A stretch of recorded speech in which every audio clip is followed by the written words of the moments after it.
আসসালামু আলাইকুম, আমি খালিদ হাসান। ৭৬ নম্বর জলঙ্গি বিধানসভা ক্ষেত্রের আমি একজন বিওলো। অনেকেই দেখছি যে দুশ্চিন্তায় আছে SIR এই ফর্ম পূরণ করার জন্য। শিক্ষিত হয়েও তারা ফর্ম পূরণ করতে পারছে না, কারণ ভাবছে যে কোথাও যদি ভুল হয়ে যায় সেই কারণে।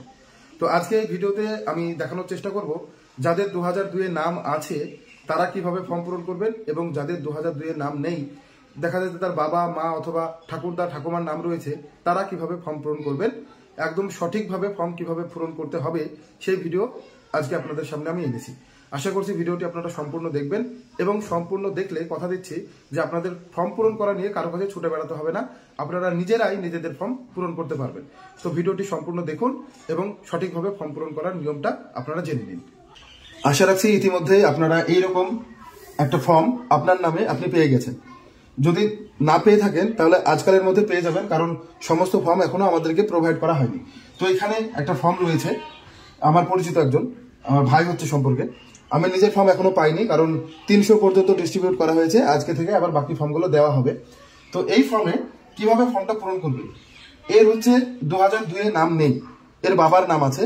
তো এই ফর্মটা কিভাবে পূরণ করবে, আপনারা দেখছেন যে যদি কোনো সমস্যা হয় আপনাদের এই উপরে লেখা আছে যে বিওলো নাম্বার, সেই নাম্বারে আপনারা কল করে আপনারা ডিটেলস জেনে নিতে পারেন, যদি কোথাও আপনাদের মনে হয় যে ভুল হচ্ছে বা আরো কিছু জানার আছে সেই ক্ষেত্রে।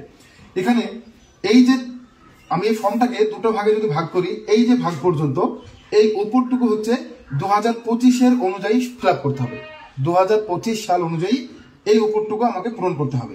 আর এই নিচের যে অংশটা আছে সেটা দুই ভাগে ভাগ করা আছে, সেটা আমি পরে আসছি, আগে এইখানে যাই।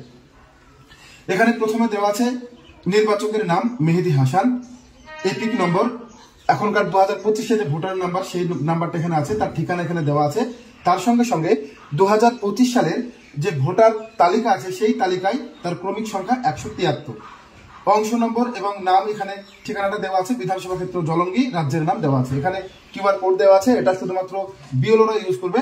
আর এখানে সাম্প্রতিক কালের ফটো, সাম্প্রতিক কালের ফটো মানে রিসেন্ট টাইমের কালার ফটো, পিছনে ব্যাকগ্রাউন্ডটা হবে হালকা কালারের, যে কোনো হালকা কালারের ব্যাকগ্রাউন্ড হলেই হবে।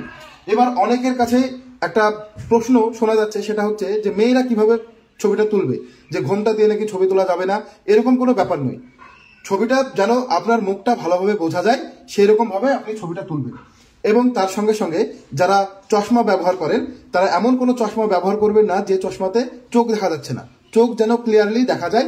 এবং ছবি তোলার সময় অবশ্যই যেন আপনি ক্যামেরার দিকে তাকিয়ে আছেন এইরকম ভাবে, যেন মানে জ্যান্ত একটা ছবি যেন বোঝা যায়, সেটা এখানে আপনাকে লাগাতে হবে। এরপরে দেওয়া আছে জন্ম তারিখ, কিভাবে দিতে হবে, প্রথমে তারিখ, তারপরে মাস, তারপরে বছর। তাহলে আমরা তার জন্ম তারিখ এখানে বসাবো। আমরা এখানে দেখি তার জন্ম তারিখ কি দেওয়া আছে, ভোটার কার্ড অনুযায়ী জন্ম তারিখ বসাবেন, ভোটার কার্ড অনুযায়ী। এখানে দেখুন তার জন্ম তারিখ দেওয়া আছে 16/5/1997। তাহলে আমরা এখানে লিখি 16/5/1997। এইবার ভোটার কার্ডে বয়স জ্যেষ্ঠ যারা আছে তাদের ফর্ম পূরণ করার সময় আপনারা দেখবেন অনেকের ক্ষেত্রে আছে যে দিন এবং মাস এগুলো XX লেখা আছে। এবার XX লেখা থাকলে ওটাকে আপনার জানুয়ারি মাসের 1 তারিখ ধরবেন, আর তারপরে যে সাল দেওয়া আছে সেই সাল অনুযায়ী করবেন।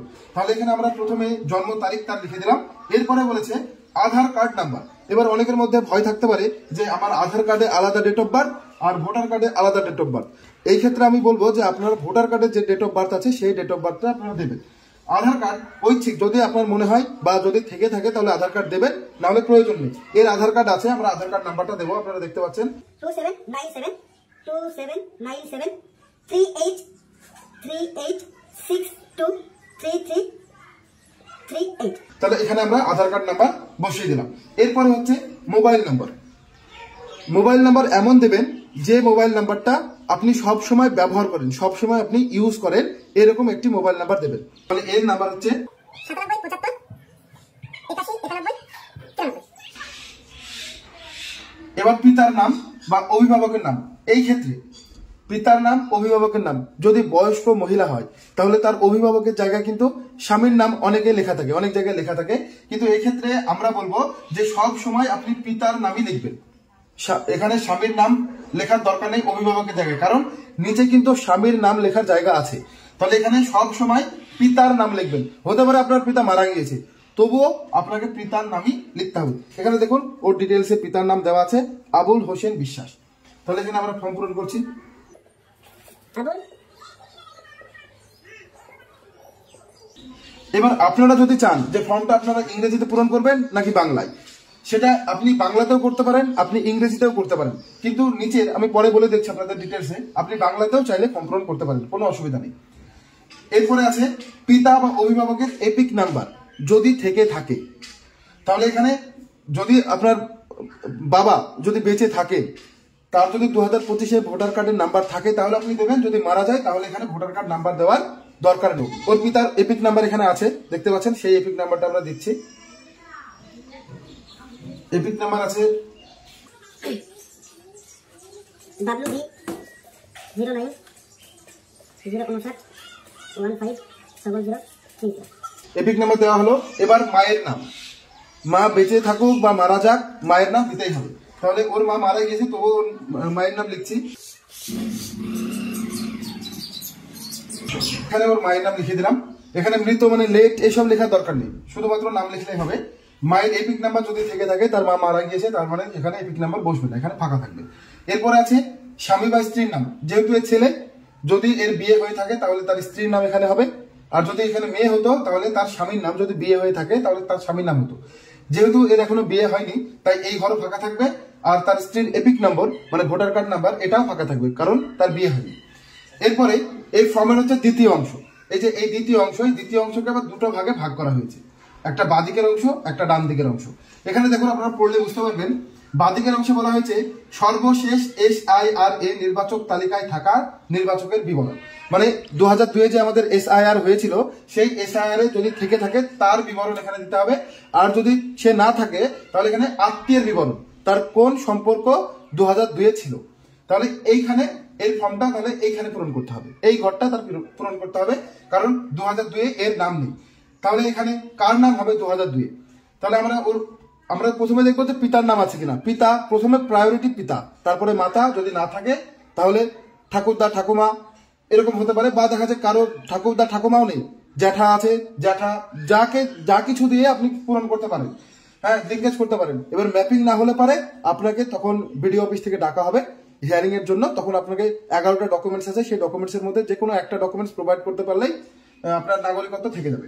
তাহলে এর ফর্ম পূরণ করার সময় এই ঘরটা আমাকে পূরণ করতে হবে। এবার দেখতে হবে যে 2002-এ কোন আত্মীয় তার 2002-এর ভোটার তালিকায় ছিল। তাহলে এখানে 2002-এর ভোটার তালিকাতে লিস্ট, সেটা আমি নিয়ে এসেছি। তাহলে ওর পিতার নাম আছে 98, এই যে 98 আমি সোজা করে আমি দাগিয়ে নিলাম, সোজা করে দাগিয়ে নিলাম। এইবার তাহলে কার নাম আছে? ওর পিতার নাম আছে আবুল হোসেন বিশ্বাস, এখানে লেখা আছে আবুল হোসেন বিশ্বাস, পিতা আজিজুল বিশ্বাস, এখানে ভোটার কার্ড নাম্বার, সেই নাম্বারও কিন্তু দেওয়া আছে। এবার তাহলে আমরা বাকি ফর্মটা পূরণ করি। তাহলে এখানে এই ঘরটাতে আপনারা কি করবেন, বাংলায় ফর্ম পূরণ করবেন। এই নিচের ঘরটুকু যার 2002-এ নাম আছে বা নাই, যাই হোক না কেন, আপনারা বাংলাতেই ফর্মটা পূরণ করবেন। তাহলে এখানে লেখা আছে আবুল হোসেন বিশ্বাস, তাহলে আমরা এখানে লিখে দিলাম বাংলায়।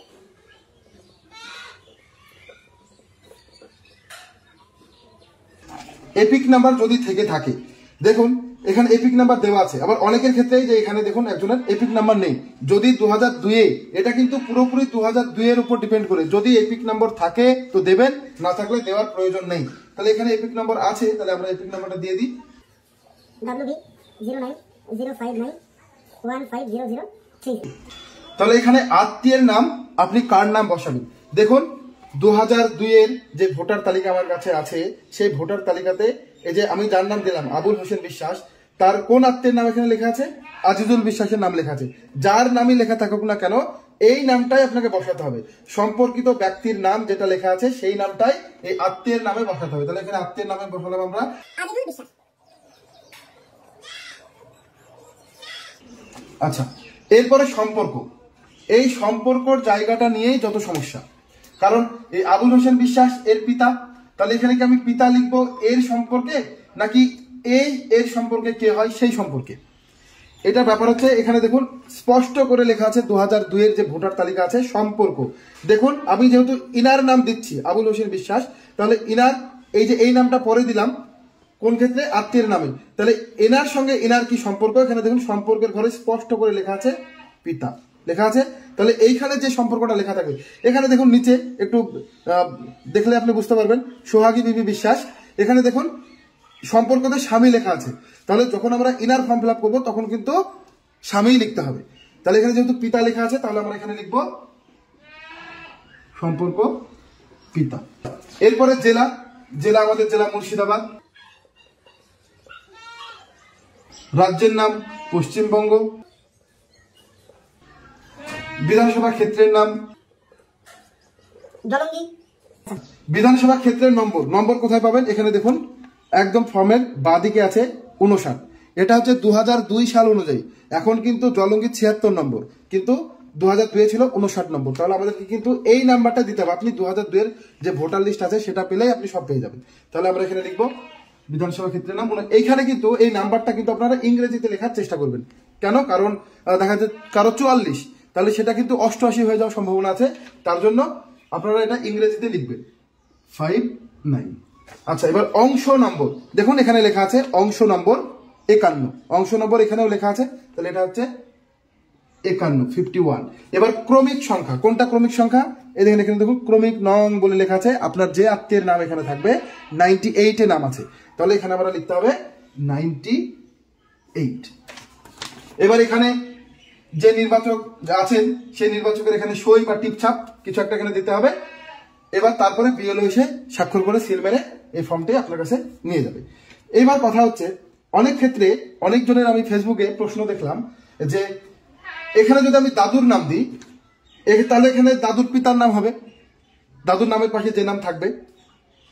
দেখুন এখানে এই যে আমি যদি দাদুর নাম দিতাম আজিজুল বিশ্বাস, তাহলে এই আজিজুল বিশ্বাসের পিতা খোরশেদ বিশ্বাস, তাহলে এর কিন্তু সেই দাদুর পিতার নাম এখানে কিন্তু হতো। তাহলে কি করে বুঝবে? যারা আমরা যখন অনলাইনে যখন ফর্ম সাবমিট করব তখন কিভাবে বুঝবো যে এটা আমি আমার বাবার নাম দিলাম নাকি আমি আমার দাদুর নাম দিলাম? তাহলে এখানে তো আমি পিতা লিখে দিলাম, এর পিতা এই হিসেবে। তাহলে সেই ক্ষেত্রে আপনি কি করবেন? সেই ক্ষেত্রে আপনি করবেন এই যে এই দিকে, এই দিকটাতে এটা আপনার কে হয়, এটা ওর পিতা, তাই এখানে লিখে দিলাম আমরা পিতা। তাহলে পিতা সম্পর্কে এসেছে। কেউ যদি নিজে নিজে হয় তাহলে এখানে কিন্তু নিজ বা সেলফ লিখে দিতে হবে। আশা করছি আপনারা বুঝতে পেরেছেন। এই জায়গাতে কিন্তু পিতা, ইনার সঙ্গে এর কি সম্পর্ক সেটা এইখানে লিখবেন। আর ইনার পাশে নিচে আত্মীয়ের নামে কি হবে? 2002 এর ভোটার তালিকায় যে নাম আছে, যে নাম আছে সেই নামে কিন্তু এখানে লিখতে হবে। যদি নামের বানান ভুল থাকে তাও আপনাকে সেই ভুলটাই দিতে হবে। আপনি কিন্তু নিজের মতো করে কিন্তু নাম চেঞ্জ করতে পারবেন না। এই ঘরটা পুরোটাই কিন্তু 2002 এর এই যে ভোটার তালিকা আছে সেই অনুযায়ী আপনাকে ফিল আপ করতে হবে। আর এই উপরের এইটুকু হচ্ছে 2025 সাল অনুযায়ী। আশা করছি আপনারা বুঝতে পেরেছেন।